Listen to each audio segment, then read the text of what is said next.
마침내 정오 무렵 배의 장비를 담당하던 인부들이 최종적으로 해산한 후 피커드호가 부두에서 끌려 나왔고 언제나 세심한 배려를 아끼지 않는 체러티가 마지막 선물들제 항해사이자 그녀의 자영인 스톱을 위한 야간 모자와 선실지기를 위한 여분의 성경을 가지고 고래잡니 배를 타고 떠난 후 두 선장 펠레그와 빌데드가 선실에서 나왔다. 그리고 1등 항해사에게 몸을 돌리며 펠레그가 말했다. 자, 스타벅씨, 모든 준비가 확실한가? 에이헤브 선장은 준비 완료됐다고 방금 확인했네. 육지에서 가져올 건 더 이상 없지. 좋아.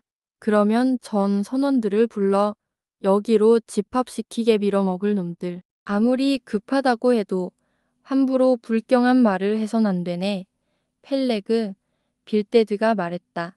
스타벅, 어서 가서 우리가 시키는 대로 하게. 출항 직전에 와서도 펠레그 선장과 빌데드 선장은 마치 이들이 바다에서도 공동 선장이 될 것처럼 함교에서 강하게 나서고 있었다. 에이헤브 선장은 여전히 모습을 드러내지 않았지만 선실 안에 있다는 말만 들릴 뿐이었다. 하지만 배를 출항시키고 바다로 나아가게 하는 것은 선장의 역할이 아니었고 이는 조타수의 몫이었다. 게다가 그가 아직 완전히 회복되지 않았다고들 했으므로 선실에 머무르는 것도 당연한 일이었다. 사실 상선의 경우 닻을 올린 후에도 오랜 시간 동안 선장이 갑판에 모습을 드러내지 않는 일이 드물지 않았다. 선장들은 배를 떠나기 전에 조타수와 함께 선실에서 육지 친구들과 마지막으로 즐거운 시간을 보내는 경우가 많았던 것이다. 하지만 이런 생각을 깊이 할 틈도 없었다. 펠레그 선장이 누구보다도 분주하게 움직이고 있었고 실제로 명령을 내리고 지휘하는 것은 빌데드가 아니라 펠레그였다. 이리로 모여 이방할 독신자 놈들아. 그가 외쳤다. 선원들이 돛대 주변에서 꾸물거리자. 스타벅시, 저놈들 몰아붙여. 텐트 거져라. 이어진 명령이었다. 앞서 언급한 바와 같이 이 고래수염 천막은 배가 항구에 있을 때만 세워지는 것이었으며 피커드호에서는 30년 동안 텐트를 거더라는 명령이 닻을 올리는 것과 같은 의미로 통했다. 캡스턴 돌려라. 천둥과 피바람. 어서 움직여. 그가 소리쳤고 선원들은 최지렛대를 들고 달려들었다. 배가 출항할 때 조타수는 보통 선박의 앞쪽에서 위치를 잡는다. 그리고 여기서 빌데드는 활발히 움직이며 닻이 올라오는 것을 살폈다. 빌데드는 펠레그와 함께 항구에서 면허를 가진 조타수였으며 자신이 관계된 배들의 조타수 비용을 아끼기 위해 면허를 취득했다고 알려져 있었다. 그는 다른 배의 조타를 맡은 적이 없었기 때문이다. 빌데드는 선미에서 찬송가 한 구절을 부르면서도 바람에 맞서 윈들라스를 돌리는 선원들에게 힘을 실어주었다. 선원들은 이에 응답하듯 부블 엘리의 아가씨들이라는 노래를 부르며 합창했다. 그러나 불과 사흘 전 빌데드는 피코드호에서는 출항 중에 불경한 노래를 부를 수 없다고 못 박았고 그의 여동생 체러티는 모든 선원의 침상에 작은 와츠 시편집을 한 권씩 두고 갔다. 한편 배의 다른 부분을 감독하는 펠레그 선장은 선미에서 가장 무서운 욕설을 퍼부으며 소리를 질러댔다. 나는 닻이 올라가기도 전에 그가 배를 침몰시키는 것이 아닐까 하는 생각이 들 정도였다. 나는 본능적으로 손에 쥔 쇠지렛대를 멈추었고 크유이 지에게도 그렇게 하라고 말했다. 우리가 이런 악마 같은 조타수를 모시고 항해를 시작하는 것이 과연 옳은 일인지 걱정되었기 때문이다. 하지만 빌데드 선장이라도 경건한 사람이니 그에게서 구원의 희망을 찾을 수 있으리라 생각하며 마음을 달래고 있던 순간 갑자기 뒤에서 날카로운 쿡쿡 지르는 느낌이 들었다. 돌아보니 펠레그 선장인 애 바로 옆에서 다리를 치우고 있는 것이 아닌가. 그것이 내 첫 번째 발길질이었다. 상선에서 그렇게 움직이냐. 그가 포효했다. 어서 움직여 이 돌대가리야. 움직이라고 했잖아. 뛰어. 너도 모두 다. 코어호그 빨리 뛰어. 빨간 수염 녀석, 스코틀랜드 모자 쓴 녀석도, 초록 바지 입은 놈도 전부 뛰어. 눈알이 튀어나오도록 뛰라고. 그는 윈들라스를 따라 걸으며 여기저기서 발길질을 하며 선원들을 재촉했다. 하지만 빌데드는 변함없이 찬송가를 부르며 조용히 조타를 맞고 있었다. 나는 속으로 펠레그 선장이 오늘 뭔가 마셨군 하고 생각했다. 마침내 닻이 올라가고 돛이 펼쳐졌으며 우리는 미끄러지듯 바다로 나아갔다. 그날은 짧고 추운 크리스마스였다. 짧은 북방의 낮이 밤으로 변하자 우리는 어느새 겨울바다 한가운데에 있었다. 얼음처럼 차가운 바닷물이 튀어올라 우리를 갑옷처럼 얼어붙게 만들었다. 난간 위에 맺힌 긴 얼음 송곳니들은 달빛에 반짝였고 마치 거대한 코끼리의 흰 상아처럼 뱃머리에는 거대한 고드름이 늘어져 있었다. 날씬한 빌데드가 첫 번째 야간 당직을 맡아 배를 지휘했고 배가 녹색 바닷물 속으로 깊이 잠겨 들어갈 때마다 그의 경건한 목소리가 들려왔다. 넘실거리는 홍수 너머로 푸른 들판이 펼쳐지네. 옛날 유대인들에게 가나안 땅이 그랬듯 요르단 강이 그 사이를 흐르고 있었네. 그 순간 그 찬송가는 내게 그 어느 때보다도 감미롭게 들렸다. 그 안에는 희망과 충만함이 가득했다. 마침내 배가 충분히 먼 바다로 나아가자 두조타수는 더 이상 필요하지 않게 되었다. 우리를 따라왔던 단단한 범선이 배 옆으로 다가왔다. 펠레그와 빌데드는 마지막 순간까지 떠나기를 아쉬워했다. 특히 빌데드는 떠나기를 몹시 망설였다. 마침내 그는 펠레그와 손을 꼭 잡고 애써 담담한 얼굴로 말했다. 어쨌든 친구 펠레그, 나는 견뎌낼 수 있어. 그래, 난 괜찮아. 마침내 펠레그가 말했다. 자, 빌데드 선장. 가자, 오래된 친구여. 우리는 떠나야 해. 그렇게 해서 두조타수는 배를 떠났고 우리는 심형 같은 대서양 속으로 운명처럼 돌진했다.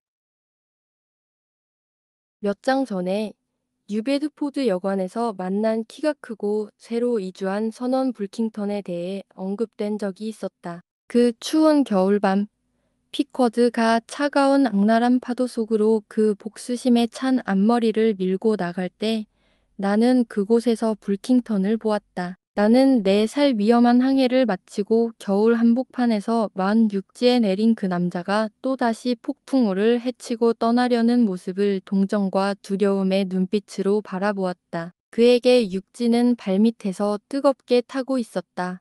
가장 경이로운 일들은 언급되지 않은 채 남는다. 깊은 기억에는 비석이 없다. 이 6줄의 장은 불킹턴의 무비석 무덤이다. 그저 그에게 일어난 일이 폭풍 속에 떠도는 배처럼 된 것과 같았다는 말을 하자면 항구가 그 배에겐 가장 큰 위험이었음을 말할 수 있다. 항구는 도움을 주고 싶어 했지만 그 배는 항구를 원하지 않았다. 배는 육지와는 다르게 항구가 주는 안락함을 거부하며 온 힘을 다해 모든 세일을 펼쳐 바다로 나아갔다. 그 배가 육지에 한 번이라도 닿는다면 그 배는 두려움으로 떨며 고통받을 것이다. 그래서 배는 항구를 외면하고 바다를 향해 달려갔다.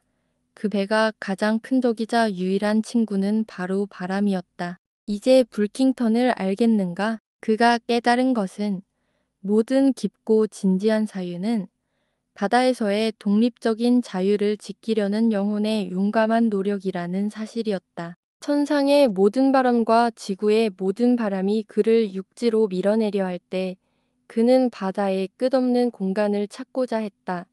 육지에 발을 딛는 것보다는 차라리 그 거친 바다에서 죽는 것이 더 나았다. 육지에서는 비굴하게 기어가야 할 존재로 전락할 것이다. 지옥 같은 고통 속에서도 그런 결단을 내린다니 그 고통은 과연 무의미한 것이었을까? 용기를 내어라. 불킹턴. 어두운 바다에서 너는 결국 신격에 오를 것이다. 크유이지과 나는 이제 제대로 고래잡리 사업에 뛰어들었으며 이 고래잡리 사업이 육지 사람들 사이에서는 다소 시적이지 않고 불명예스러운 직업으로 여겨지고 있다는 사실을 알게 되었다. 그렇기 때문에 나는 육지 사람들에게 우리가 고래잡리 사냥꾼들에게 행해진 불공정함을 증명하려는 강한 열망을 느끼고 있다. 우선 고래잡리가 육지 사람들 사이에서 자유직업이라고 불리는 것들과 같은 수준에 놓이지 않는다는 사실을 입증하는 것은 거의 불필요한 일일지도 모른다. 만약 낯선 사람이 어떤 잡다한 대도시 사회에 소개된다면 그 사람이 하프니어라고 소개되는 것만으로도 그 사람의 자질에 대한 일반적인 의견을 크게 개선할 수는 없을 것이다. 그리고 만약 그가 해군 장교들처럼 자신의 명함에 S, W, F, 스펌 웨일 피셔리,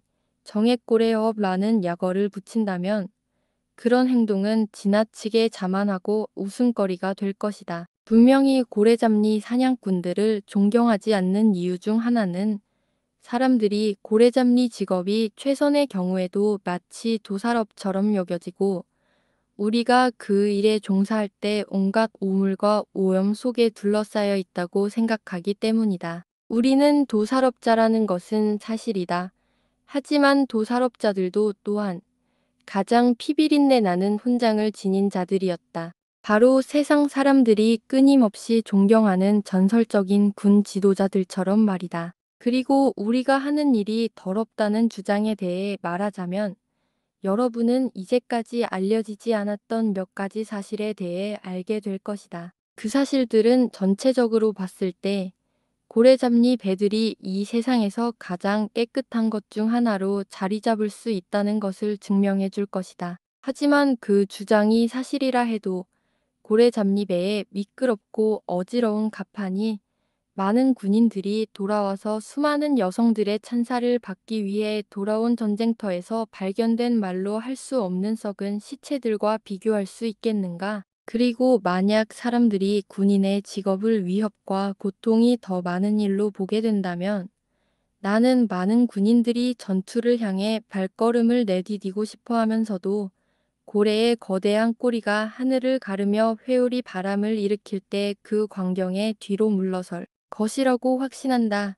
인간의 공포와 신이 만든 기이한 공포들을 어떻게 비교할 수 있을까? 하지만 세상이 우리 고래잡리 사냥꾼들을 비웃고 있지만 그들은 우리에게 무심코 가장 깊은 존경을 표하고 있다. 사실상 그들은 우리에게 폭넓은 숭배를 보내고 있다. 전 세계에서 불타는 램프, 촛불들이 우리의 영광을 기리며 타오르고 있으니 말이다. 하지만 이 문제를 다른 시각에서 바라보자. 여러 가지 척도로 따져보자.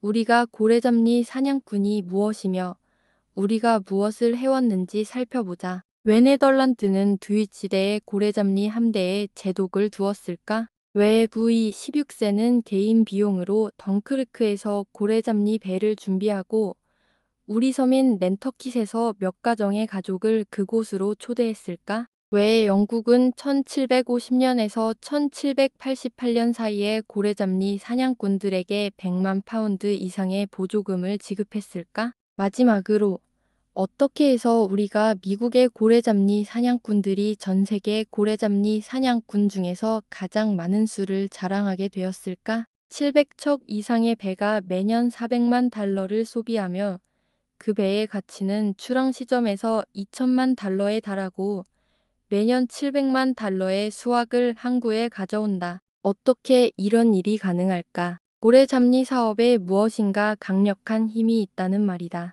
하지만 이것이 전부는 아니다.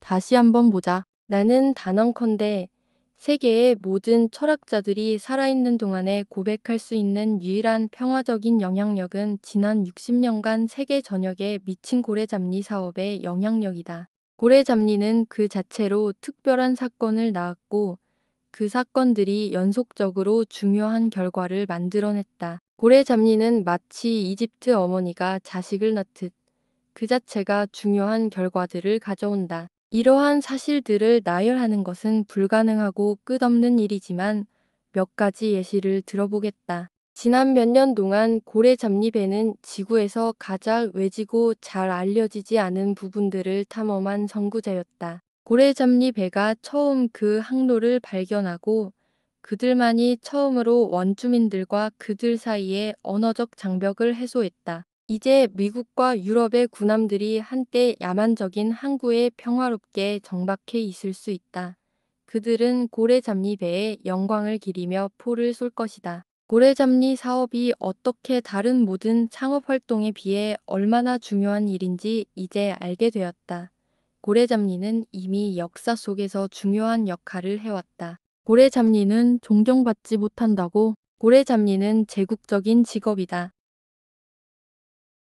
고래잡리의 존엄성을 위해 야는 증명된 사실들만을 제시하고자 한다. 그러나 만약 어떤 변호인이 자신이 주장하는 사실을 전부 펼쳐놓은 후 그의 주장에 유리하게 작용할 수 있는 합리적인 추측을 완전히 억누른다면 그런 변호인은 비난받을 만한 사람이 아닐까? 왕과 여왕의 즉위식에서, 심지어 현대의 즉위식에서도 그들이 왕위에 오르는 과정에서 특정한 독특한 과정이 있다고 잘 알려져 있다. 그 과정에는 국왕용 소금 그릇이라 불리는 것이 있으며 국왕용 캐스터가 있을 수도 있다.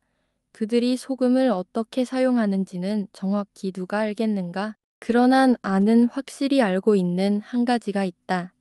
바로 왕의 머리는 즉위식에서 정식으로 기름칠을 한다는 것이다.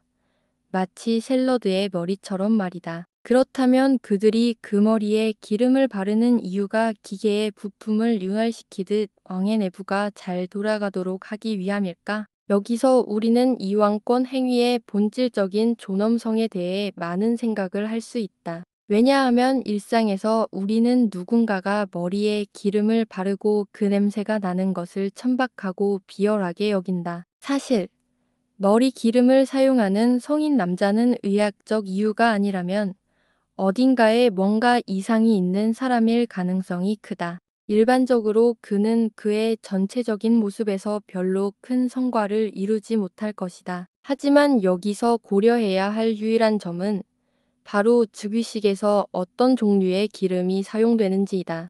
확실히 그것은 올리브유, 메카서유, 캐스터유, 고뮤, 트레인 오일, 아니면 대구 간유일 수 없다. 그렇다면 그 기름은 무엇일 수밖에 없겠는가? 바로 정제되지 않고 오염되지 않은 상태의 고래 정액 기름, 고래 기름이 아닐까? 그 기름은 모든 기름 중에서 가장 달콤한 기름이다. 이 점을 생각해 보라.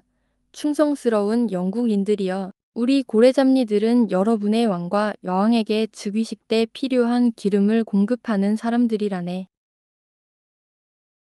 피코드의 수석 항해사는 스타벅, 출신은 난터킷이며 퀘이커 출신이었다. 기본 텍스트 그는 길고 진지한 성격의 남자였으며 얼어붙은 해안에서 태어났지만 뜨거운 지방을 견디는데 매우 적합해 보였으며 그의 육체는 2번 구운 비스킷처럼 단단했다. 인도 제도로 보내지면 그의 살아있는 혈액은 병에 담긴 맥주처럼 상하지 않을 것이다. 그는 아마도 전반적인 가뭄과 기근의 시대나 그의 고향이 유명한 금식일에 태어났을 것이다. 그는 겨우 30년의 건조한 여름을 살았고 그 여름들은 그의 육체의 불필요한 부분들을 말려버렸다. 하지만 그의 말랐다는 것은 말 그대로 그의 삶에서의 걱정과 염려를 나타내는 것이라기보다는 단지 그 사람의 응축을 나타내는 것이었다. 그는 결코 아픈 모습은 아니었다. 오히려 반대였다. 그의 순수하고 팽팽한 피부는 훌륭하게 맞아떨어졌으며 그 안에 내면의 건강과 힘이 깃들어 있어 마치 부활한 이집트 미라처럼 이 스타벅은 긴 세월을 견디기 위한 준비가 되어 있는 것 같았다. 그는 북극의 눈이나 뜨거운 태양과 상관없이 마치 정밀한 시계처럼 그의 내면의 활력이 모든 기후에서 잘 작동할 것임을 보증받았다. 그의 눈을 들여다보면 그는 인생에서 차분히 맞서 싸운 수많은 위험들에 대한 이미지를 아직도 간직한 것처럼 보였다. 그는 차분하고 스테드패스트한 남자로 대체로 그의 삶은 행동에 의미 있는 팬터마임에 불과했으며 아무런 소리가 없는 평범한 장이 아니었다. 그러나 그의 강건한 신중함과 인내에도 불구하고 때때로 그 안에 어떤 특성이 나타나 근 나머지 모든 특성들을 뛰어넘을 때가 있었다. 그는 특별히 선원으로서 양심적이었으며 깊은 자연의 경외심을 가졌다. 그래서 그의 고립된 바다에서의 삶은 그를 미신에 강하게 기울게 만들었다. 하지만 그가 가진 미신은 때로 무지에서 나오기보다는 오히려 지능에서 비롯된 것처럼 보였다. 그는 외적인 징후와 내적인 예감들을 가지고 있었다. 그리고 때로는 이런 것들이 그의 영혼의 강철을 구부리기도 했고, 그의 젊은 아내와 아이에 대한 먼 기억이 그의 본래의 강인한 성격에서 그를 더 멀어지게 만들기도 했으며, 그를 다가오는 위험에 대한 무모한 도전 정신에서 더 제지하게 만들기도 했다. 나는 고래를 두려워하지 않는 사람은 내 보트에 태우지 않겠다. 스타벅은 말했다. 그는 이렇게 말한 것으로 단지 만난 위험을 정확히 평가한 뒤 나타나는 믿을 수 있는 용기가 가장 유용한 것이라고 생각했으며, 전혀 두려워하지 않는 사람은 오히려 두려운 동료보다 더 위험하다는 뜻을 내포하고 있었다. 그래, 그래, 라고 두 번째 항해사는 말했다. 스타벅은 저기 어디에서든 가장 신중한 사람 중 하나야. 하지만 우리는 곧 신중함이라는 말이 스타벅이나 다른 고래잡리들이 사용하는 정확한 의미가 무엇인지 알게 될 것이다. 스타벅은 위험을 추구하는 사람은 아니었다. 그에게 용기는 감정이 아니었다. 그저 실용적인 일이었고 모든 치명적인 상황에서 항상 손에 닿을 수 있는 것이었다. 그는 아마 이 고래잡리의 일에서 용기는 배의 식료품처럼 중요한 장비 중 하나일 것이라고 생각했을 것이다. 그래서 그는 해가 지고 나서 고래를 잡으러 가거나 고래가 자꾸 그를 공격하는 싸움을 계속하는 것에 대해 흥미를 가지지 않았다. 스타벅은 생각했다. 나는 이 중요한 바다에서 고래를 잡아서 생계를 유지하는 것이지. 고래에게 잡혀 죽기 위해 이 자리에 있는 것이 아니다. 그리고 수백 명의 사람들이 그렇게 죽었다는 사실을 스타벅은 잘 알고 있었다. 그의 아버지의 운명은 어떠했는가? 그의 형의 잘린 몸은 어디에 있는가? 이러한 기억들이 그 안에 있었고, 또한 그가 미신적인 성향을 가진 사람이라는 점을 고려했을 때, 그가 여전히 용기를 가지고 있다는 것은 정말 극단적인 일이었다. 하지만 그의 몸과 정신이 그렇게 조직되고 그의 경험과 기억이 그렇게 무시할 수 없을 정도로 강렬하다면 그런 것들이 결국 그 안에 숨겨져 있던 무언가를 만들어낼 것이고 그것은 적절한 상황에서 터져나와 그의 용기를 모두 태워버릴 수도 있었다. 용감하긴 했지만 그는 어떤 종류의 용기를 가졌는지 알 수 있었다. 그것은 대개 바다나 바람, 고래 등과의 싸움에서는 굳건히 지속되지만 인간의 불안정한 감정과 맞서 싸울 때는 쉽게 무너질 수 있는 용기였다. 만약 이 이야기에서 스타벅의 용기가 완전히 무너지는 장면을 그려낸다면 나는 그것을 쓰는 것이 너무나도 슬프고 참혹해서 마음이 아플 것이다. 용기의 붕괴는 그 영혼에서 가장 가슴 아프고 충격적인 일이기 때문이다. 사람들은 합작 회사나 국가로서 때로는 혐오스러울 수 있고 악당, 바보, 살인자들이 있을 수 있다. 사람들의 얼굴이 추하고 초라할 수 있지만 이상적인 인간은 너무 고귀하고 빛나는 존재여서 그의 치욕적인 결점에 대해 모든 이가 가장 값비싼 옷을 덧입히려 할 것이다. 우리가 내면에서 느끼는 그 순수한 남성다움은 그 외적 성격이 모두 사라졌어도 여전히 온전히 남아있으며 용기가 상실된 사람의 모습을 보며 그 아픔을 함께 느끼게 된다. 그런 불명예스러운 장면을 보며 신앙조차도 별로 잘 참을 수 없을 것이다. 하지만 내가 말하는 이 고귀함은 왕과 로브의 고귀함이 아니라 그 어떤 의례도 없는 신이 주신 고귀함이다. 스톱은 두 번째 항해장이었다. 그는 케이프 코드 출신으로 그곳의 관습에 따라 케이프 코드 사람 시어피 이시오디에머엔이라고 불렸다. 그는 무사히 살아가는 성격의 사람으로 겁이 없지도 용감하지도 않았다. 그저 위험이 닥칠 때마다 무심하게 받아들이며 추적이 가장 긴박한 상황에서도 마치 1년 계약직 복수처럼 차분하고 침착하게 일했다. 그의 고래 배를 지휘할 때 마치 죽음의 싸움이 아니라 식사 초대에 나선 손님처럼 손님을 대하는 기분이었다. 그는 배의 편안한 배치를 고르는데 매우 신경을 썼으며 그것은 마치 노인들이 자신들의 마차를 신경 쓰는 것과 같았다. 고래와의 사투 중에서 그는 피할 수 없는 창을 능숙하고 자연스럽게 다뤘으며 죽음을 맞닥뜨릴 때조차 마치 하품을 하며 고래의 앞에서 우렁차게 휘파람을 불었다. 오랜 경험이 그에게 죽음의 입을 편안한 의자처럼 만들었고 죽음이 무엇일지 그는 전혀 신경 쓰지 않았을지도 모르겠다. 만약 그가 죽음을 떠올렸다면 아마도 그것은 경계의 호출로 여겨졌을 것이며 그 호출을 따르지 않으면 그 순간에는 무엇을 해야 할지 몰랐을 것이다. 어쩌면 다른 이유들과 함께 스톱이 이렇게도 편안하고 두려움이 없는 성격을 가지게 된 이유는 그의 파이프 때문일 것이다. 그의 작고 짧은 검은색의 파이프는 그의 얼굴의 중요한 특징이었다. 그는 침대에 들어가기 전 그 파이프를 먼저 입에 물고 잠자리에 들었다. 침대에서 나올 때도 파이프 없이 나올 일이 없었다.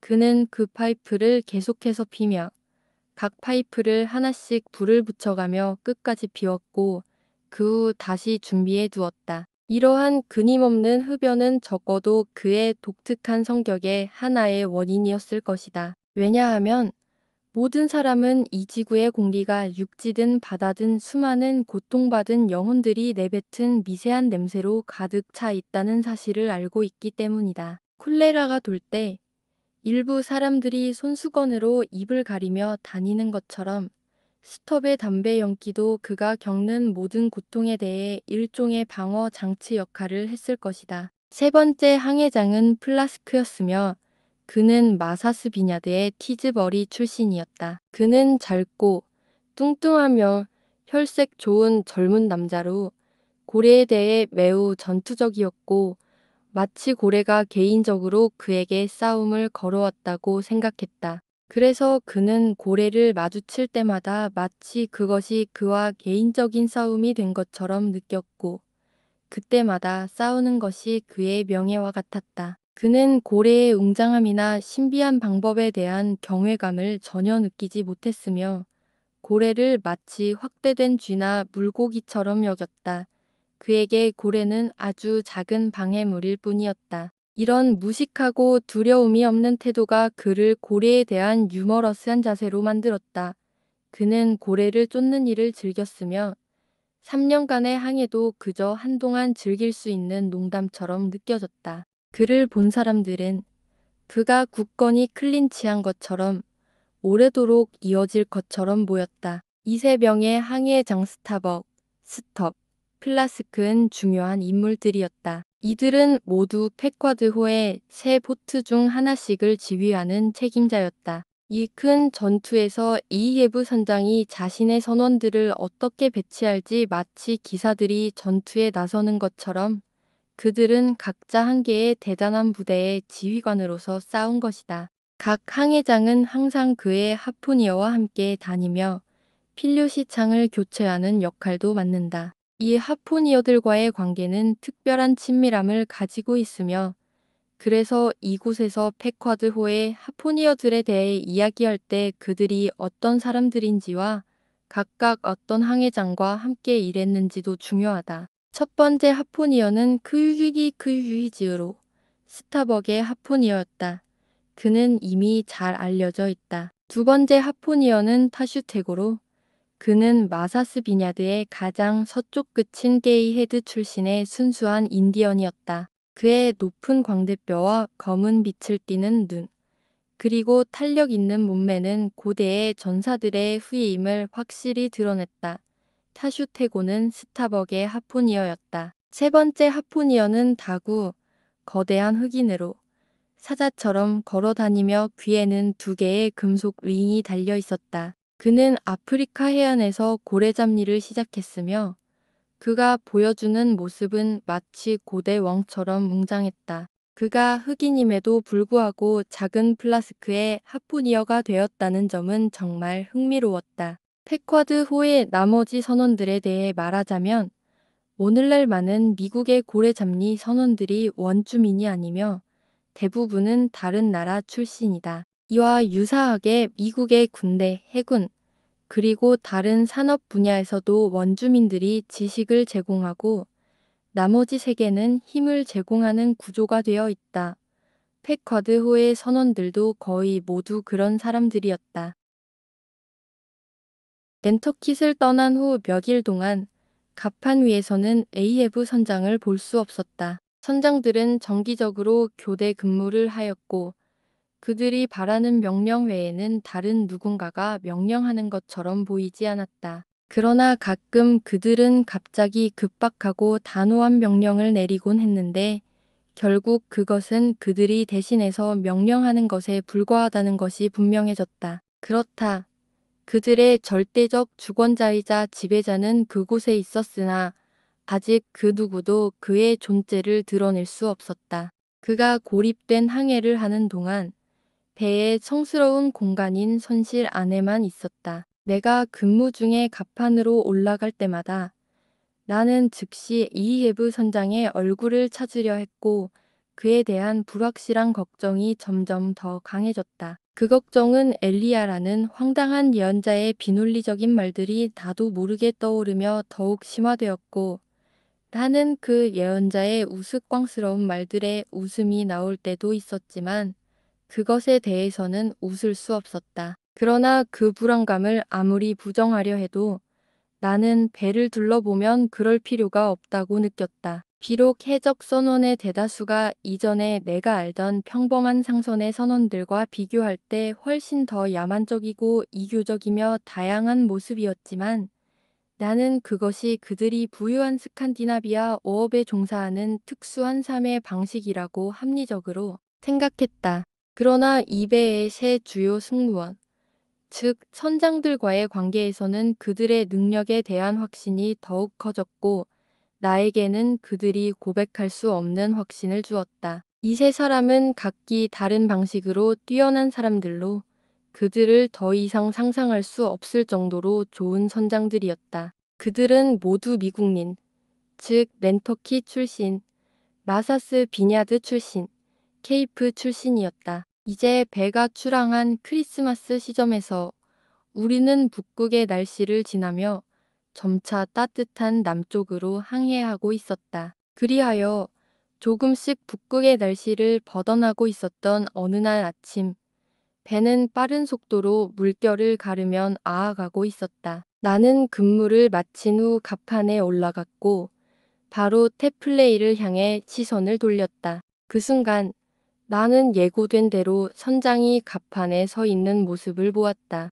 에이헤브 선장은 일반적인 병적인 징후는 없었고 그가 치료 중이라는 징후도 보이지 않았다. 그가 마치 쇠로 만들어진 사람처럼 강건해 보였다. 마치 세포니의 퍼세우스 조각처럼 그에게는 그 누구도 파괴할 수 없는 단단한 힘이 느껴졌다.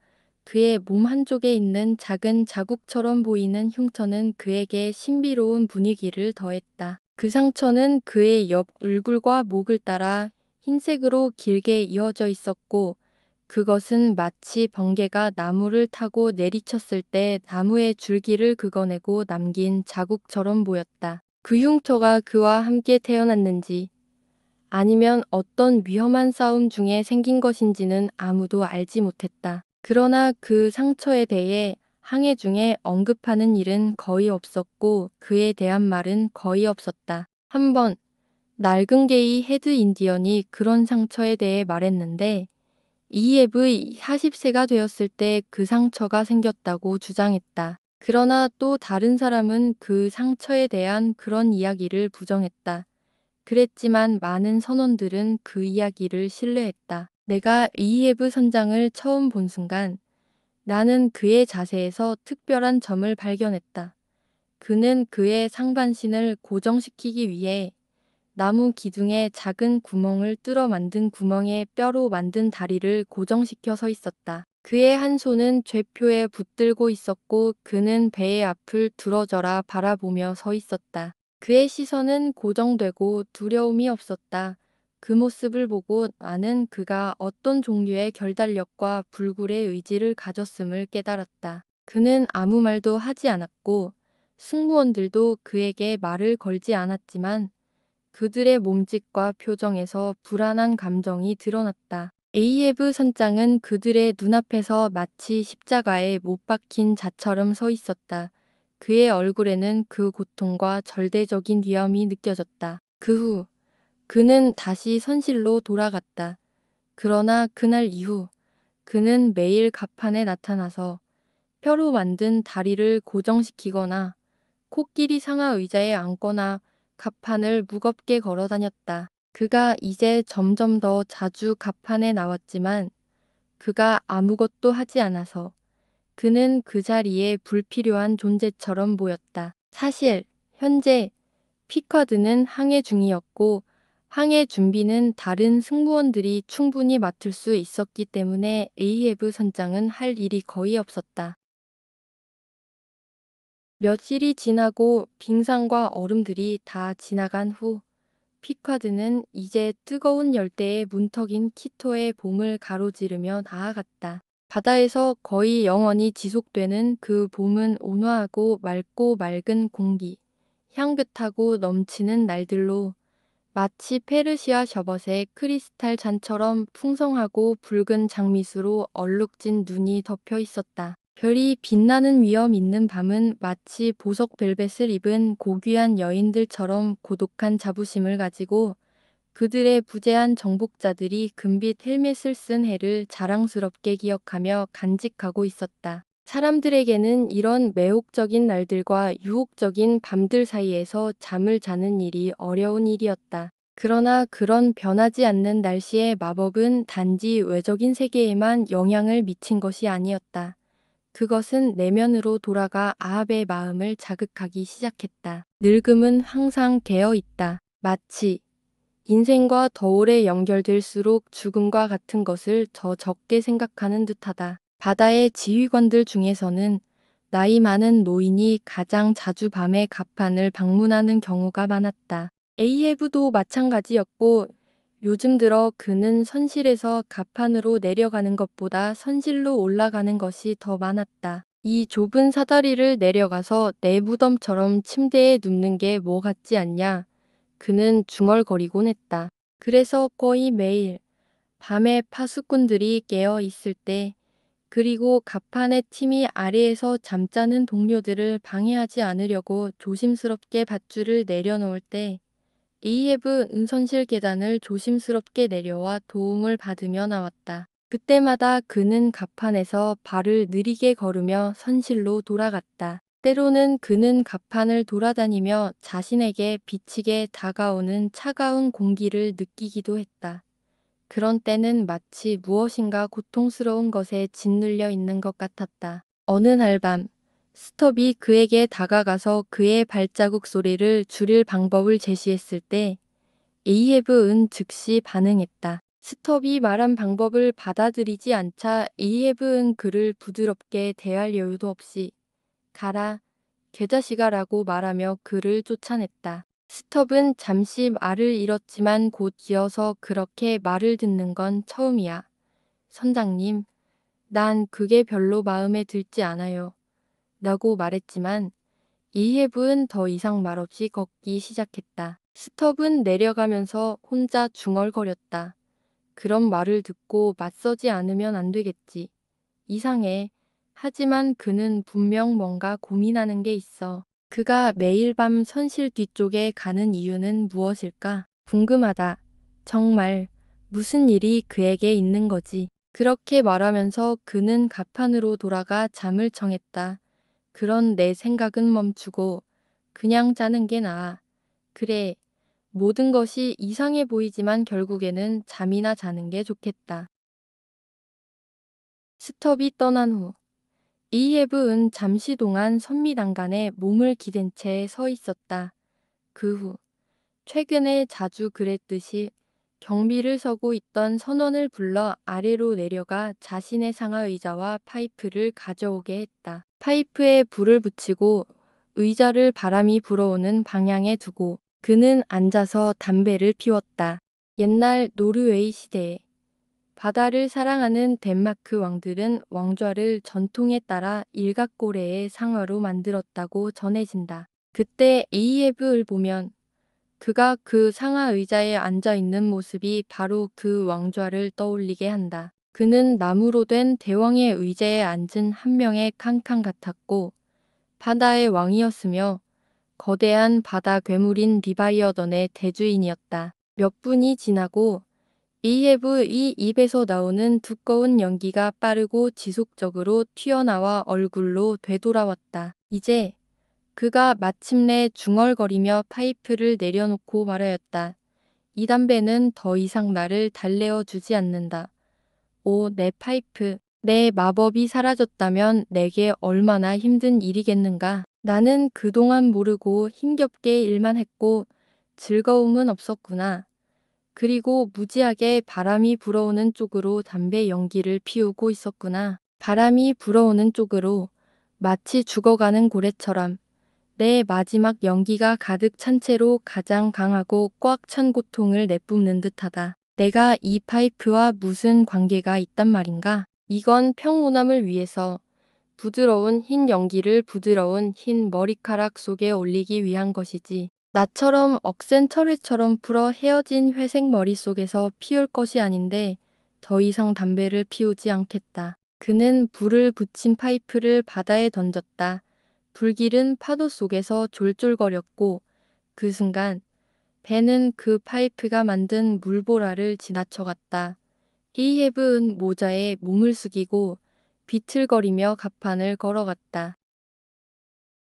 다음 날 아침 스톱은 플라스크에게 갔다. 참 기괴한 꿈을 꿨다. 킹포스트. 그거 알아. 그 늙은 남자의 상아 다리 말이야. 꿈에서 그가 그 다리로 나를 차는 거야. 그래서 내가 되돌려 차려고 했는데 진짜로 말이야. 내 다리가 그대로 떨어져 나가버린 거야. 그때 에이헤브는 마치 피라미드처럼 보였고 나는 그걸 향해 미친 듯이 계속 차고 있었지. 그런데 더 이상하게도 플라스크 알다시피 모든 꿈이 다 그렇듯 내가 그렇게 화가 나 있을 때 그 이상한 느낌 속에서도 나는 계속 생각했어. 그게 그렇게 큰 모욕이 아닌 것 같다고. 왜 생각했지. 그건 진짜 다리가 아니잖아. 가짜 다리일 뿐이지. 그러면서 나는 계속 생각했어. 그건 살아있는 다리가 아니고 죽은 다리라고. 내 작은 친구야. 내내 그런 생각을 하면서 나는 그 피라미드 같은 것에 발을 부딪히고 있었어. 정말 서로 모순되는 일들이었지. 난 말이야. 계속 생각했어. 그 다리가 뭐야? 그냥 지팡이 같은 거야. 고래뼈 지팡이 말이야. 맞아, 생각했어. 그건 그냥 장난스러운 때리기야 사실. 그냥 고래뼈로 때린 것뿐이지. 게다가 생각했어. 그걸 한번 봐. 그 끝부분 발 부분. 얼마나 작은 발끝이냐? 만약 널쩍다리 농부가 날 찼다면 그건 정말 모욕일 거야. 그런데 꿈에서 내가 그 피라미드를 마구 치고 있을 때 어떤 뒷걸음질 치는 노란 털의 남자 위너가 내 어깨를 잡고 나를 돌려 세우는 거야. 뭐 하는 거야? 그러더니 깜짝 놀랐어. 그 얼굴 좀 봐. 하지만 어떻게 된 일인지 다음 순간엔 그 두려움이 사라졌어. 뭐 하는 거냐고. 내가 결국 말했어. 그게 무슨 상관이냐? 너도 차고 싶냐? 오, 플라스크. 내가 그렇게 말하자마자 그가 가지고 있던 해초를 끌어올리던 이모가 보였는지 알아? 오, 맙소사. 그의 등에는 마린 스파이크가 가득 박혀 있었어. 끝이 밖으로 나와 있더라고. 현명한 스톱. 그가 말했어. 현명한 스톱.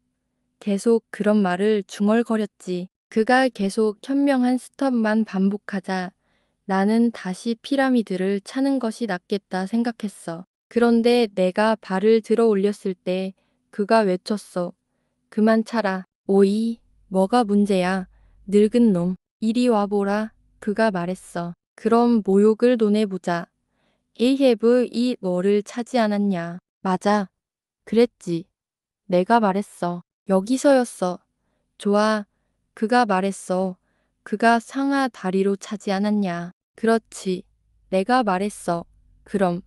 그가 말했어. 현명한 스톱. 뭐가 불만이냐? 너는 아름다운 상하 다리로 차인 거야. 스톱. 그건 영광이야. 난 그것을 영광으로 여겨. 들어봐. 현명한 스톱. 옛날 영국에서 가장 큰 귀족들은 여왕에게 손톱을 맞는 걸 영광으로 생각하곤 했어. 그리고 그들은 가터 기사로 임명되었지. 하지만 너는 자랑스러워해야 해. 스톱. 내가 늙은 에이헤브에게 차여서 현명한 사람이 되었다는 것을 내가 하는 말 기억해. 그의 발길질을 영광으로 여겨라. 그리고 절대로 반격하지 마라. 왜냐하면 넌 너 자신을 도울 수 없으니까. 현명한 스톱. 그 피라미드를 보지 않느냐. 그러고는 갑자기 이상한 방식으로 그가 공중으로 헤엄쳐서 사라졌어. 나는 코를 골고 뒤척였고 그 순간 내가 다시 내 해먹 속에 있었어. 자, 플라스크. 그 꿈을 어떻게 생각하냐. 글쎄, 나는 어리석은 것 같긴 한데 그럴 수도 있겠지. 하지만 나를 현명한 사람으로 만들어버렸어. 플라스크. 에이헤브이 저기서 선미를 바라보며 서 있는 거 봐. 자, 플라스크. 제일 좋은 방법은 그 늙은 놈을 내버려 두는 거야. 뭐라 하든지 그에게 말을 걸지 마. 어이, 저게 뭐냐? 그가 외치는 소리 들리냐? 들어봐. 마스트헤드, 거기. 모두들 조심해. 이 근처에 고래들이 있다. 흰 고래를 보면 그를 향해 큰 소리로 외쳐라. 이제 그거 어떻게 생각해? 플라스크. 그거 좀 이상하지 않아? 흰 고래 그거 기억해, 친구. 보라. 뭔가 특별한 일이 일어나고 있는 거야. 준비해라. 플라스크. 에이헤브는 마음속에 지울 수 없는 상처가 있단 말이야 하지만 조용히 해. 그가 여기로 온다. 우리는 이미 대양의 깊은 곳으로 대담하게 나아가고 있다. 그러나 곧 우리는 그 끝없는 항구도 없는 거대한 공간에 길을 잃을 것이다. 그것이 일어나기 전에 패쿼드호의 이끼 낀 선체가 거대한 고래의 선체와 나란히 흔들리기 전에 이제부터 이어질 고래에 관한 다양한 특별한 공개와 언급들을 완전히 이해하기 위해 먼저 거의 필수적인 사항을 살펴보는 것이 좋다. 나는 이제 고래를 그의 넓은 범주에서 체계적으로 설명하고자 한다. 그러나 그것은 쉬운 일이 아니다. 혼돈의 구성 요소를 분류하는 일, 그것이 바로 내가 시도하는 바이다. 최고의 최신 권위자들이 내려놓은 것을 들어보라. 고래학 시티오에로지와이만큼 복잡한 동물학의 분야는 없다. 라고 1820년에 스코어즈비 선장이 말했다. 만약 그것이 내 능력 안에 있다면 나는 고래를 그룹과 가족으로 나누는 진정한 방법에 대해 논할 생각은 없다. 이 동물 향유고래에 대한 역사들은 완전히 혼란스럽다. 라고 1839년 비일 수술이사가 말했다. 고래학 연구는 깊은 물속에서 할 수 없는 일이다. 고래에 대한 우리의 지식은 불투명한 장막에 가려져 있다. 이 분야는 가시밭길이다. 이 불완전한 징후들은 우리 자연학자들을 괴롭힐 뿐이다. 고래에 대해 이렇게 말한 이들은 고래학과 해부학의 대가인 데고비의 존 헌터 레슨이다. 그러나 비록 실제 지식은 거의 없지만 책은 많다. 그래서 고래학, 즉 고래의 과학에도 어느 정도는 존재한다. 고래에 대해 쓴 사람들은 많다.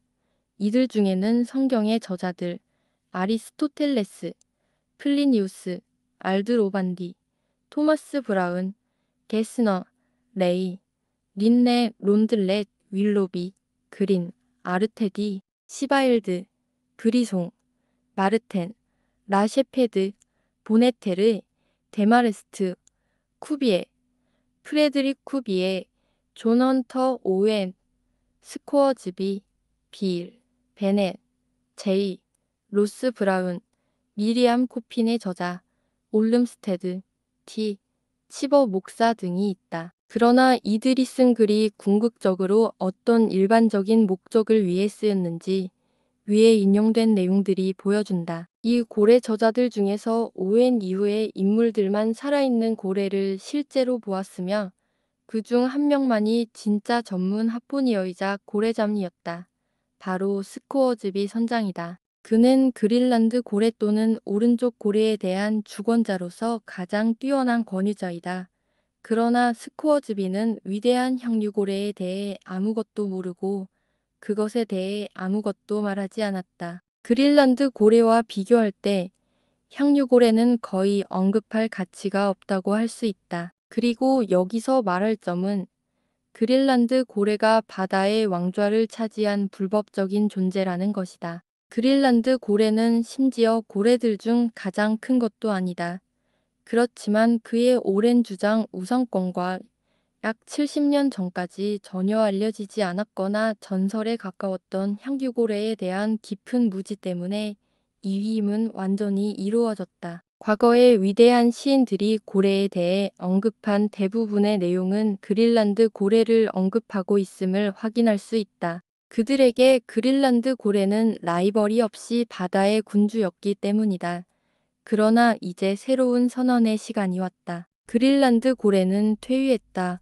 위대한 향유고래가 이제 군림한다. 현재 고래에 대해 살아있는 향유고래를 제대로 설명하려고 시도하며 동시에 그 시도를 최소한 원거리에서라도 성공한 책은 두 권뿐이다. 바로 비일빌과 베넷 베넛의 책이다.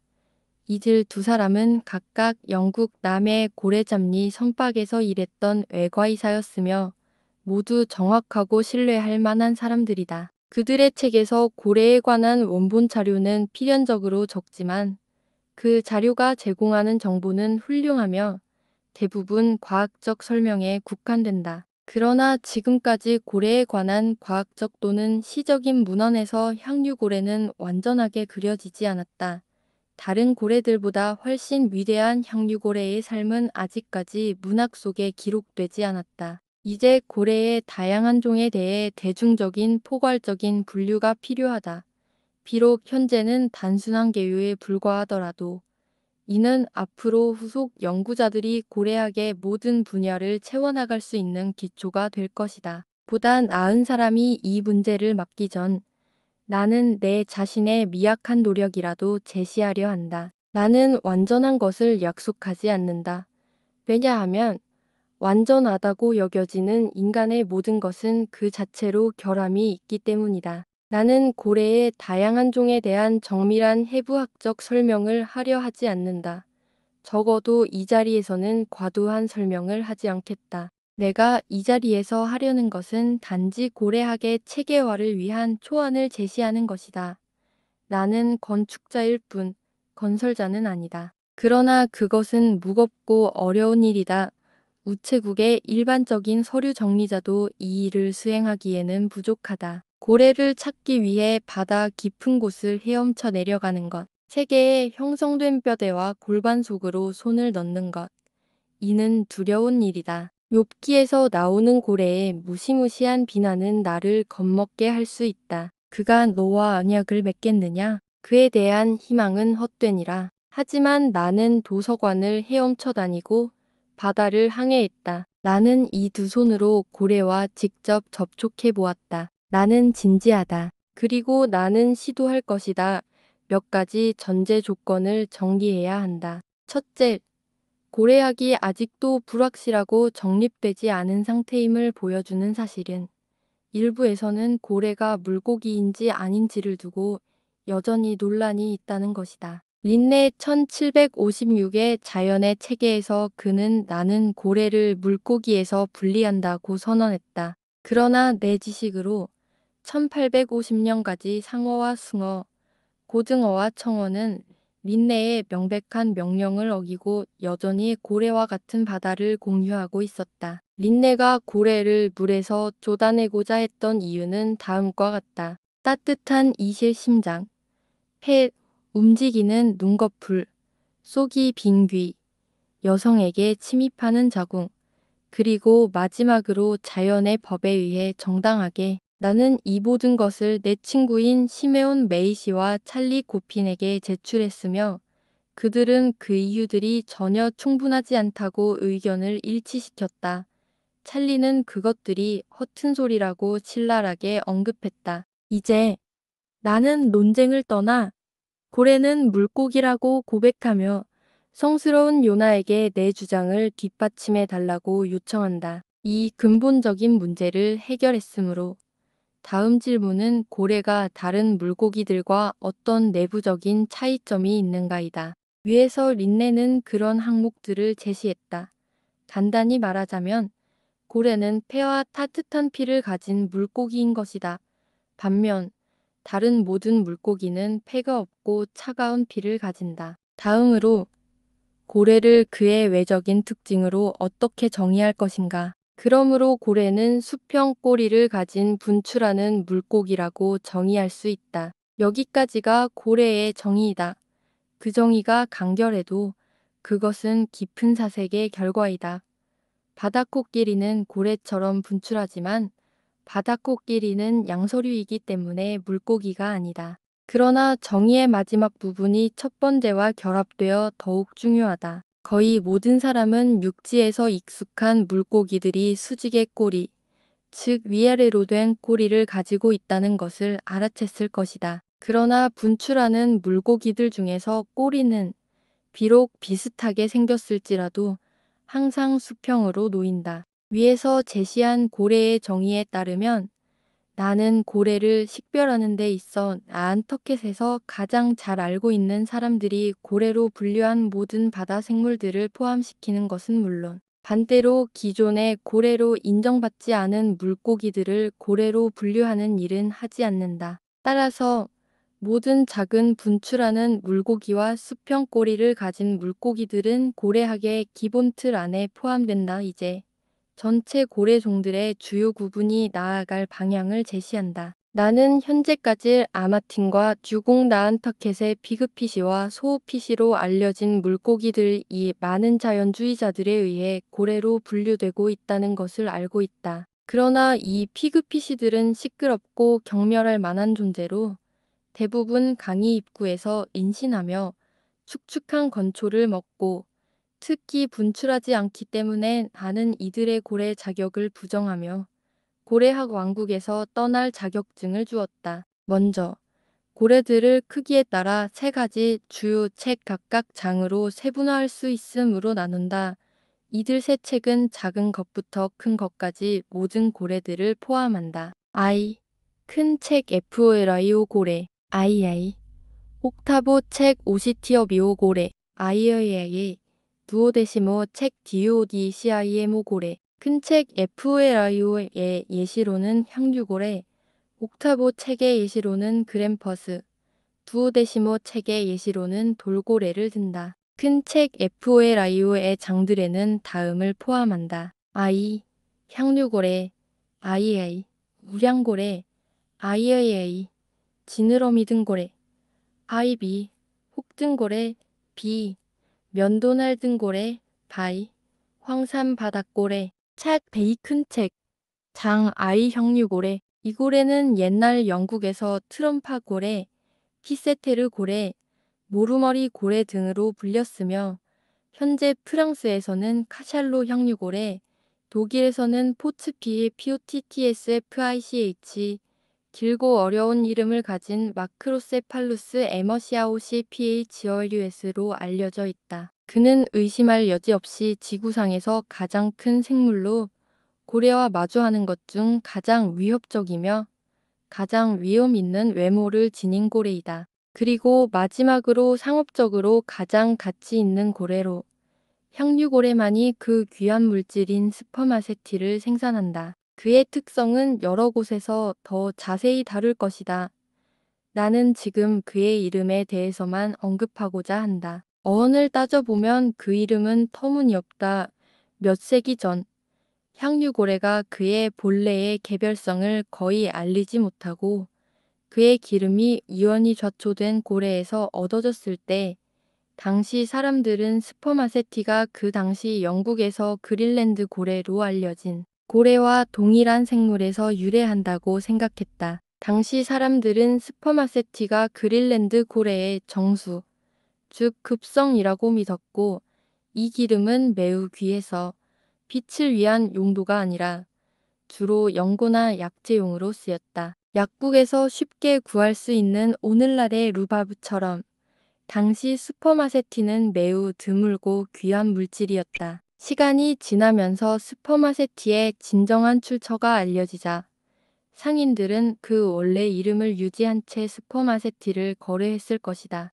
아마도 이것이 그 고래에게 이 이름이 붙게 된 이유일 것이다. 책 베이큰 책 장 아이아이 오량고래. 이 고래는 고래들 중 가장 존경받는 고래로 인간에 의해 처음으로 규칙적으로 사냥된 고래이다. 우량고래는 우리가 흔히 고래뼈나 발린벌린이라고 부르는 물건과 고래기름이라 불리는 기름을 산출하는 고래이다. 상인들 사이에서는 이 고래를 다음과 같은 여러 이름으로 부른다.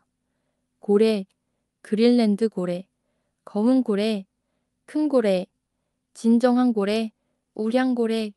그러나 이 고래에 대해 혼란스러운 점이 많다. 그렇다면 내가 내 큰 책의 두 번째 장에서 다룰 고래는 무엇인가? 그것은 영국 자연주의자들이 말하는 대양고래와 같은 고래이다. 이 고래는 영국 고래잡리들이 그린랜드 고래라고 부르고 프랑스 고래잡리들은 발린 오르디네르라 부르며 스웨덴 사람들은 그로울란드 고래라고 부른다. 이 고래는 200년 넘게 네덜란드와 영국 고래잡리들이 북극해에서 사냥해 온 고래이며 미국 고래잡리들은 오랜 기간 동안 인도양, 브라질 은행, 북서 해안 등에서 이 고래를 사냥했다. 일부 사람들은 영국의 그린랜드 고래와 미국의 우량고래 사이에 차이가 있다고 주장하지만 그들은 주요 특성에 있어 정확히 동일하다. 자연사에서의 끝없는 세분화가 종종 너무 복잡해지게 만드는 이유는 바로 이런 결론을 도출할 수 있는 근거가 부족하기 때문이다.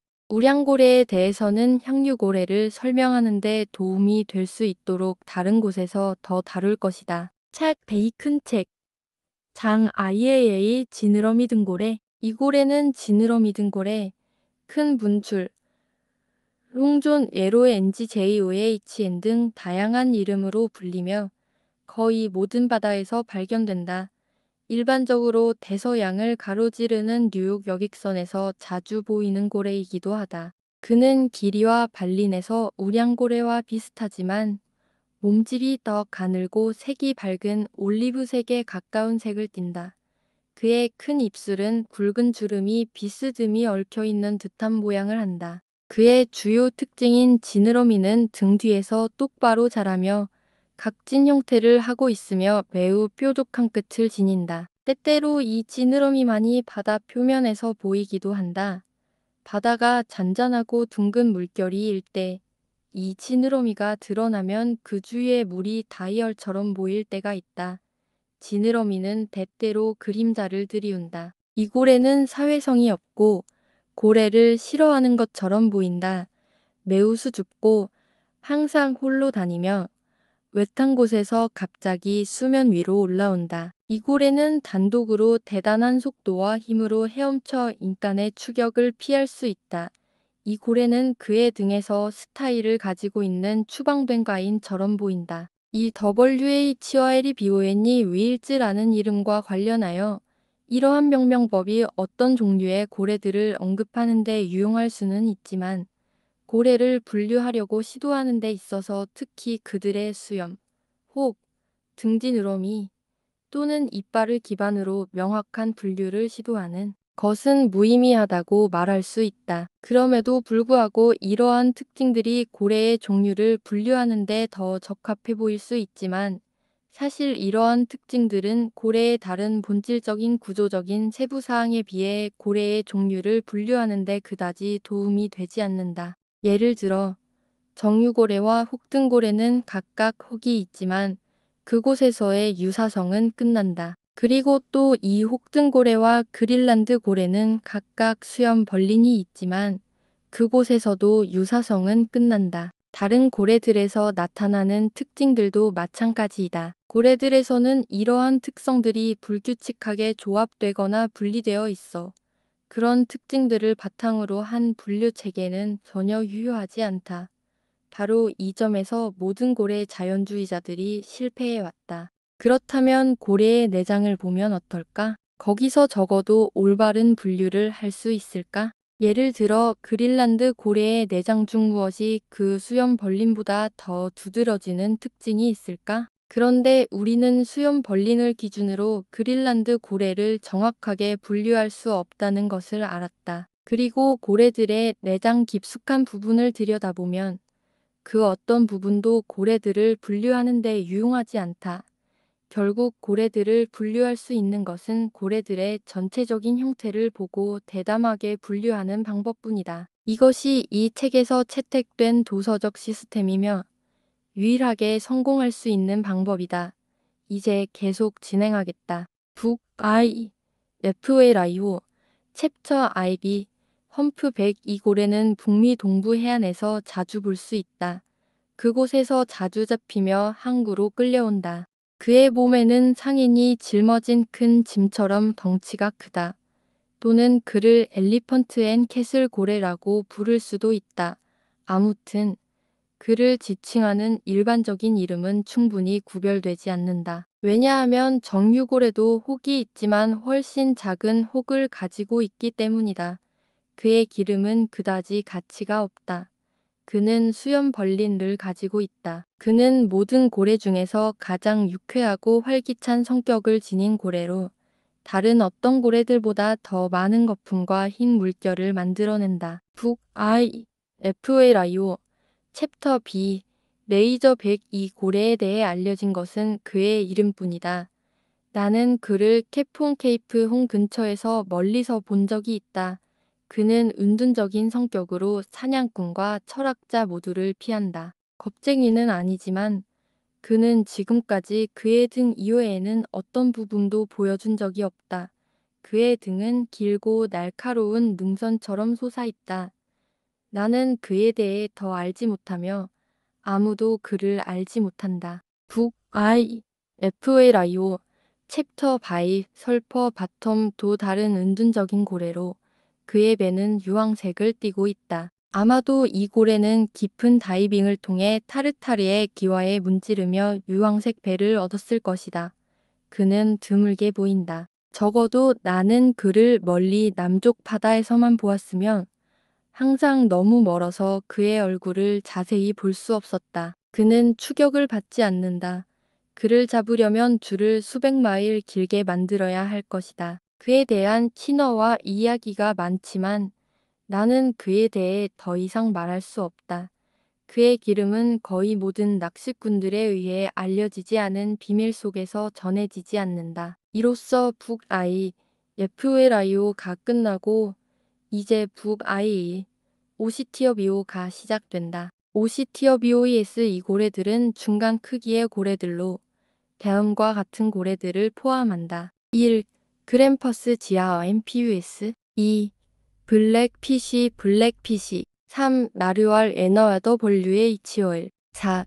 스레셔 스레셔 5. 킬러 킬러 북IA 오시티어비오 챕터 I 지하어인 PUS 이 고래는 그의 큰 소리로 내쉬는 호흡, 즉 분출로 잘 알려져 있으며 깊은 바다의 거주자로 매우 유명하다. 그럼에도 불구하고 그는 고래로 분류되지는 않지만 그의 특징적인 점들을 고려할 때 대부분의 자연주의자들은 그를 고래로 인정한다. 이 고래는 중간 크기인 약 15대 25피트 정도의 크기를 자랑하며 대로 다니며 그를 추적하는 사람들은 드물다. 그의 기름은 꽤 좋은 등급의 등유를 제공할 수 있으며 종종 큰 정유고래의 접근을 알리는 신호로 여겨진다. 북IA 오시티어비오 챕터 II 블랙피쉬는 아는 모든 고래에 대해 낚시꾼들의 이름을 사용하는데 대체로 그 이름들이 가장 적합하다. 블랙피쉬라는 이름은 거의 모든 고래들에서 볼 수 있는 특징인 검은색을 기반으로 붙여졌다. 그래서 하이에나 고래라고 불러도 된다. 이 고래의 탐욕은 잘 알려져 있으며 그의 입술은 항상 위로 굽은 각도가 있어 언제나 메피스토펠레스처럼 웃고 있는 표정을 짓고 있다. 이 고래는 대개 16대 18피트 정도 자라며 거의 모든 위도에서 발견된다. 그는 수영시 등을 아치형으로 구부린 지느러미를 보이며 그들의 지방은 얇지만 어떤 종류의 블랙피쉬는 30갤런 이상의 기름을 생산할 수 있다. 북 IA 오시티어비오 챕터 IAA 에너더 WHR이 즉 콧구멍고래 또 다른 특이한 이름을 가진 고래의 예시로 아마도 이 고래의 독특한 뿔이 원래 뾰족한 코로 잘못 인식되어 붙여졌을 것이다. 이 고래는 약 16피트 정도 길이를 가지며 그 뿔은 평균 5피트 정도지만 어떤 것들은 10피트, 심지어 15피트까지 자란다. 엄밀히 말하면 이 뿔은 단지 길어진 상아로 턱에서 수평보다 약간 낮은 선으로 자라난다. 그런데 이 뿔은 오직 왼쪽에만 있으며 그로 인해 그 고래는 왼손잡이처럼 어설프게 보이기도 한다. 이 상아 뿔이 정확히 어떤 용도로 사용되는지는 알기 어렵다. 그것이 칼날 같은 물고기나 청새치의 부리처럼 사용되는 것 같지는 않다. 그러나 몇몇 선원들은 나르왈이 이 뿔을 바닥에서 음식을 찾기 위해 돌려서 긁는 데 사용한다고 말한다. 찰리 코피는 이 뿔을 얼음이 있는 북극 바다에서 위로 떠오른 후 얼음을 뚫는 용도로 사용한다고 했다. 그러나 이 두 가지 추측이 정확한지 증명할 수는 없다. 내 생각은 이 한족에 있는 뿔이 어떻게 사용되든지 간에 확실히 그 고래가 팸플릿을 읽을 때 그것을 책갈피로 사용하면 매우 편리할 것이라는 것이다. 나르왈은 상아고래, 불고래, 유니콘 고래 등 여러 가지로 불린다. 그는 사실 모든 동물계에서 유니콘 특성을 보여주는 매우 흥미로운 예시이다. 몇몇 고문서에 따르면 고대에는 이 바다 유니콘의 뿔이 독에 대한 큰 해독제로 여겨졌으며 그래서 이 뿔로 만든 제재는 매우 높은 가격에 팔렸다. 또한 여성들이 기절할 때 사용되는 휘발성 염으로 증류되었으며 수사슴의 뿔이 하르트쇼른으로 가공되는 것과 유사한 방식이었다. 원래 이 뿔은 그 자체로 매우 큰 호기심의 대상이었다. 블랙 레터는 이렇게 말한다. 마틴 프로비셔 경이 그 항해에서 돌아와서 엘리자베스 여왕이 그가 그린위치 궁전의 창문에서 그에게 보석 손을 흔들며 그의 대담한 배가 템스 강을 따라 내려갈 때 그 항해에서 돌아온 마틴 경은 무릎을 꿇고 여왕에게 나르왈에 엄청나게 긴 뿔을 바쳤으며 이 뿔은 그 후 오랜 기간 윈저성에서 전시되었다. 한 아일랜드 작가는 이렇게 주장한다. 레이스터 백작은 또 다른 유니콘 성격의 육지 동물의 뿔을 여왕에게 무릎을 꿇고 바쳤다. 나르왈은 매우 그림 같은, 표범 같은 외모를 가지고 있으며 흰색 배경에 검은색의 둥글고 타원형 점들이 뚜렷하게 보인다. 그의 기름은 매우 우수하고 맑고 고급스럽지만 양은 적고 자주 잡히지 않는다. 이 고래는 주로 극지방 바다에서 발견된다. 북 IA 오시티어비오 챕터 IB 킬러 이 고래에 대해 낭타커터들은 정확히 아는 것이 거의 없으며 전문 자연주의자들도 마찬가지이다. 내가 그를 멀리서 본 바로는 그 크기가 그램퍼스 정도 될 것 같다. 그는 매우 사나운 성격을 지닌 피지섬의 물고기처럼 보인다. 때때로 그는 거대한 폴리오 고래의 입술을 물고 늘어져 그 고래가 지칠 때까지 붙어 있다. 킬러 고래는 결코 사냥되지 않는다. 나는 그 고래의 기름이 어떤지 들어본 적이 없다. 이 고래에게 붙여진 이름에 대해 명확하지 않다는 이유로 이의를 제기할 수도 있다. 왜냐하면 우리는 모두 살인자이기 때문이다. 육지와 바다에서 모두 살인자는 존재하며 보나파르트와 상어도 포함된다. 북아이에이 오시티어비오 챕터 B 스레셔 이 고래는 그의 꼬리로 유명하다. 그는 고리를 사용하여 적을 후려쳐서 이긴다. 그는 폴리오 고래의 등을 올라타고 수영하면서 꼬리로 때려서 길을 만든다. 마치 어떤 교사가 비슷한 방식으로 세상에서 나아가는 것과 같다. 스레셔 고래에 대해 아는 것은 킬러 고래보다 훨씬 적다. 둘 다 바다에서조차 도망자가 된다. 이로써 북IAEA 오시티어비오가 끝나고 이제 북IAEA DODCIMO가 시작된다. DODCIMOES 여기에는 더 작은 고래들이 포함된다. I 후자 돌고래 IA, 알제리 돌고래 IOEA, 밀리마우스 돌고래. 이 주제를 특별히 연구해 본 적이 없는 사람들에게는 사데오피트 크기를 넘지 않는 물고기들이 고래라는 분류에 포함되는 것이 이상하게 여겨질 수도 있다. 고래라는 단어는 일반적으로 거대함을 의미하기 때문이다. 하지만 위에 언급된 DODCIMOES는 내가 정의한 고래의 범위에 완전히 부합하는 고래들이다. 즉, 수평 꼬리를 가진 뿜는 물고기들이다. 북가이 AI, DODCIMO, 챕터 I, 히치유지지어 포퍼스. 이것은 전 세계 어디에서나 거의 모두 볼 수 있는 일반적인 돌고래이다. 이 이름은 내가 직접 지은 것이다. 여러 종류의 돌고래가 있기 때문에 이를 구별할 필요가 있었다. 나는 그를 후자 돌고래라고 부른다.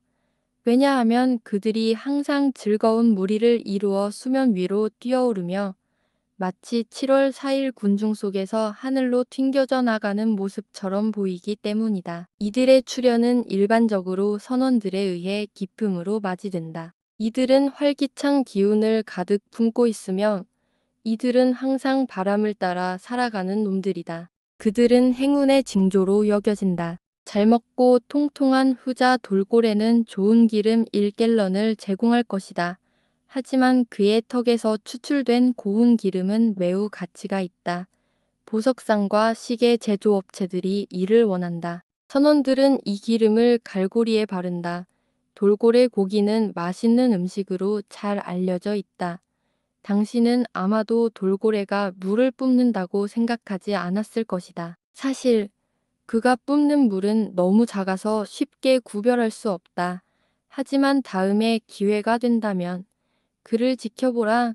그러면 당신은 미니어처 형태로 큰 정박고래를 보게 될 것이다. 북 IAI DODCIMO 챕터 I 얼지야 IN이 포포스 해적 매우 사나운 성격이다. 이 고래는 아마도 태평양에서만 발견될 것이다. 후자 돌고래보다 약간 크지만 형태는 비슷하다. 그를 자극하면 상어와 싸운다.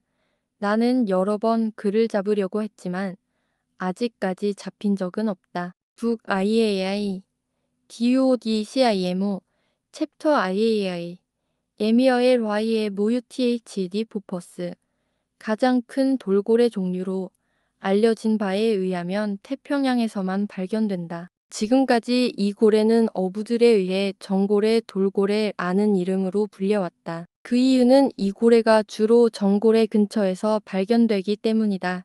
형태는 후자 돌고래와 다소 다르며 더 둥글고 즐거운 몸집을 가지고 있지 않다. 사실 그는 꽤 단정하고 신사적인 모습을 지니고 있다. 그의 등에 지느러미가 없고 대부분의 다른 돌고래는 지느러미가 있다. 아름다운 꼬리와 감성적인 인디언 눈을 가지고 있다. 그의 등과 옆 지느러미까지 이어지는 부분은 짙은 검은색이지만 배 쪽은 밝은 색으로 구분된다.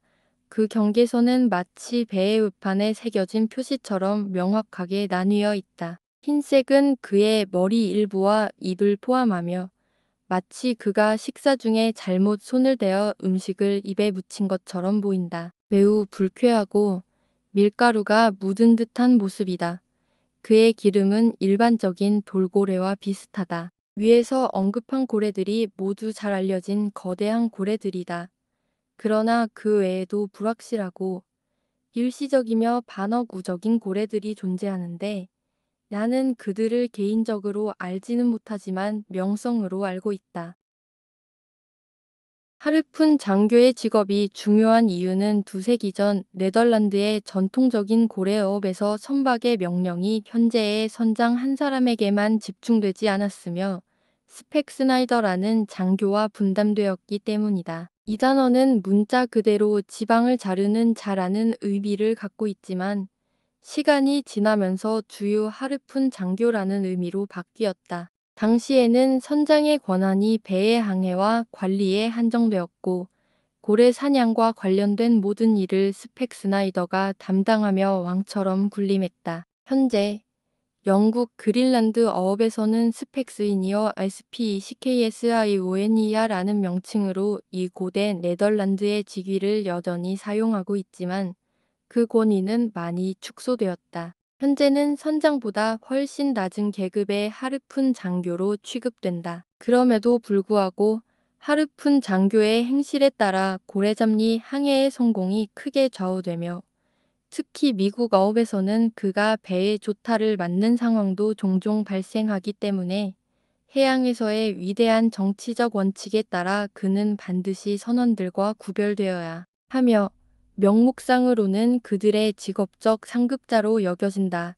다만 실질적으로는 선원들과 동등한 사회적 지위를 가지며 그들과 친밀하게 지낸다. 이제 바다에서 선원과 장교를 구분하는 중요한 기준은 바로 뒤쪽과 앞쪽의 차이다. 즉, 고래잡리 배와 상선 모두에서 장교들은 선장과 함께 뒤쪽에 거주하고 많은 미국 고래잡리 배들에서는 하르푼 장교들이 선장의 배 후미에 위치하며 식사는 선장의 선실에서 함께하고 잠은 그 선실과 간접적으로 연결된 곳에서 잔다.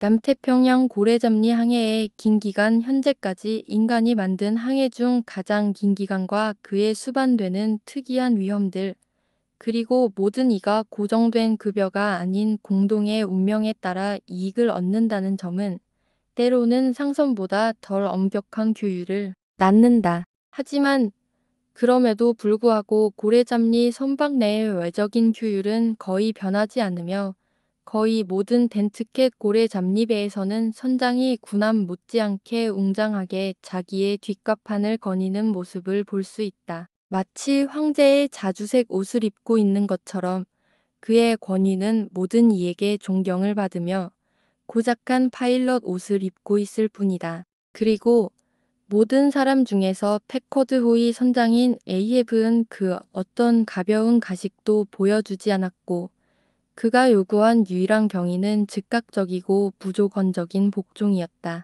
그는 뒷갑판에 발을 올리기 위해 신발을 벗으라는 요구도 하지 않았다. 하지만 특정 사건들과 관련하여 그는 때때로 선원들에게 특별한 언어로 이야기했으며 그때의 대화는 그들에게 겸손을 요구하거나 공포를 주거나 혹은 그 외의 방식으로 행해졌다. 그럼에도 불구하고 이이브 선장은 바다의 모든 규율과 형식을 엄격하게 준수한 인물이었음을 알 수 있다. 에이헤브는 자신의 독특한 철학적 통치를 실현하기 위해 바다의 규율을 이용했으며 이러한 형태의 규율을 통해 그는 황제적인 독재의 본능을 발휘하였다. 인간의 지적 우월성이 아무리 뛰어나도 별적인 예술이나 요새의 도움 없이는 타인들에 대한 실질적 지배력을 발휘할 수 없다는 사실을 에이헤브는 잘 알았던 것이다. 이런 외적 권위가 없으면 지식이 아무리 뛰어나도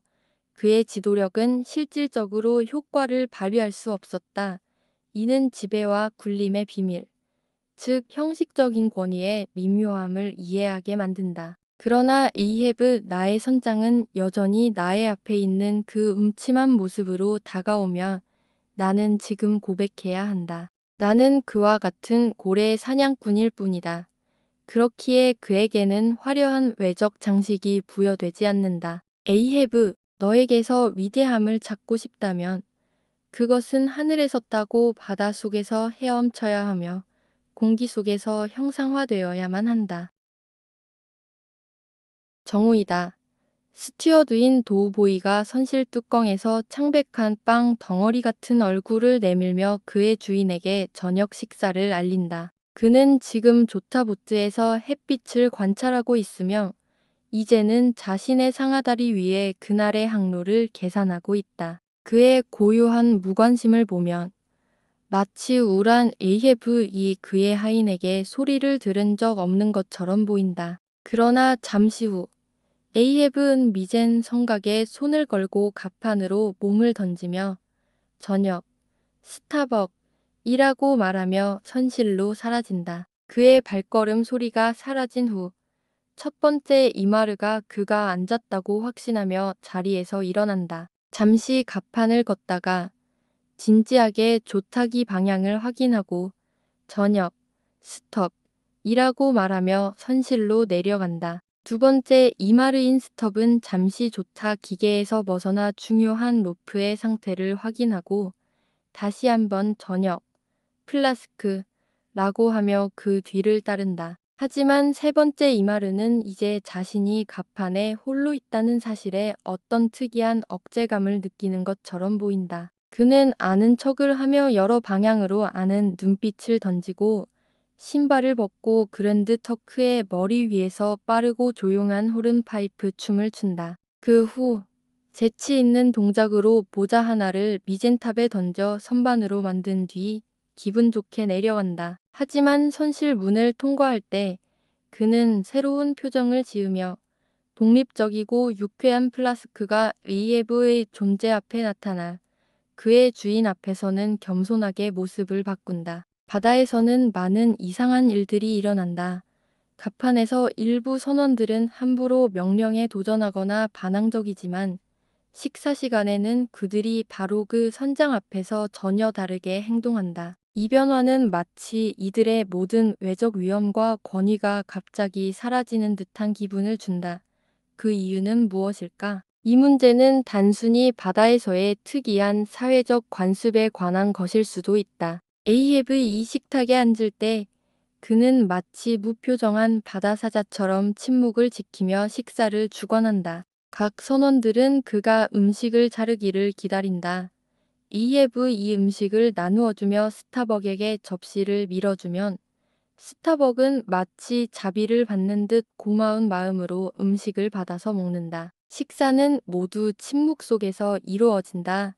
이예브는 그들로 하여금 겸손하게 함께하고 그가 음식을 자를 때까지 아무런 대화를 하지 않는다. 한편 세 번째 이마르인 플라스크는 가장 늦게 식사에 참여하고 가장 빨리 일어난다. 그는 처음에 앉을 때는 겸손하지만 식사를 마친 후 급히 떠나야 한다.